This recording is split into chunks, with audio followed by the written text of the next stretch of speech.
This is breaking news from the Las Vegas Review-Journal, sponsored by Michael Gaughan's South Point Hotel, Casino, and Spa. Welcome in, everyone. I'm your host, Cassie Soto. After 2 seasons at the helm of UNLV, Runnin' Rebels head coach TJ Otzelberger is headed to Iowa State, according to multiple people close to the source.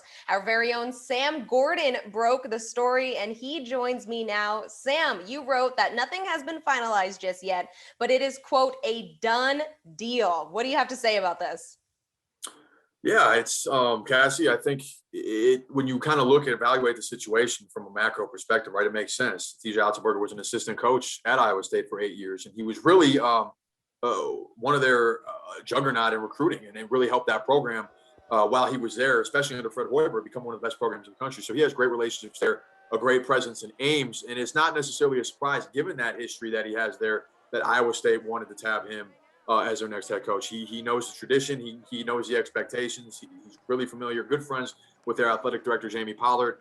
And from his perspective, what a great opportunity, especially after the 2 years here at UNLV and kind of the situation where the program's at right now. It makes sense for him to move on. And for the Rebels, on the other hand, they are, kind of caught where they were before, looking for another coach and having to evaluate the future of the program. So like you said, still kind of working through the finer print, finalizing the details and the specifics of the contract.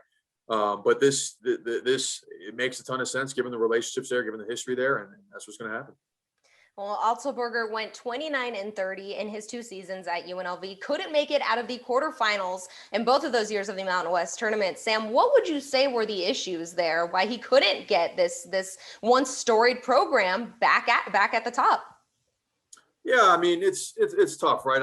I mean the program hasn't been good in a long time, so it's not necessarily his fault that they're not back at the top, but there were a lot of moving parts when he was here. There were a lot of transfers that are now playing as impact players for other programs, and he brought some players in that weren't necessarily impact guys, that didn't necessarily have the impact that I think maybe fans or that he expected they would. And when you look at this season here, Cassie, particularly the 2020-2021 season, what really hurt the Rebels was not having a kind of primary shot creator, a true point guard, so to speak, once Marvin Coleman got hurt with that stretch fracture. There weren't really any other options on the roster, and UNLV didn't have the personnel. They did not have the players, the necessary players to overcome a loss of that magnitude. So, when he got to UNLV, I think the plan was always to play this kind of free-flowing, fast-paced game that he played at South Dakota State, where I must point out he had a lot of success there. I mean, he did an excellent job at South Dakota State, so we have to put that in perspective.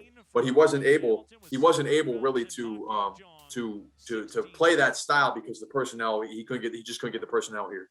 So I know he had a great recruiting class locked in for 2021, the freshman class that was coming in, but looks like he's not going to be coaching that class. So it's the UNLV kind of finds itself in a standstill where it's been before.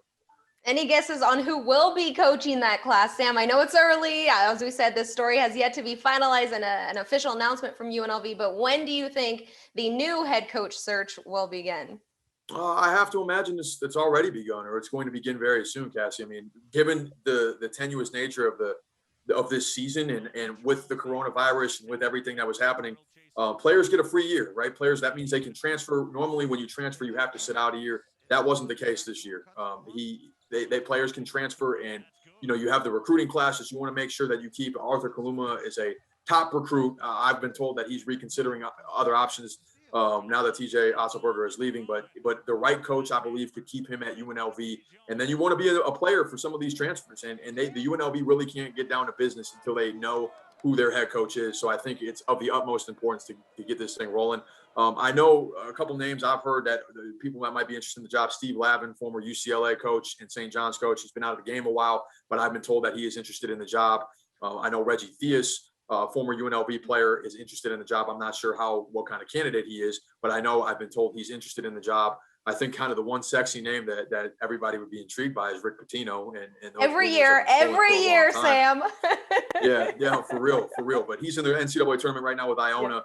And just came out in a press conference earlier today and said that he's not going anywhere.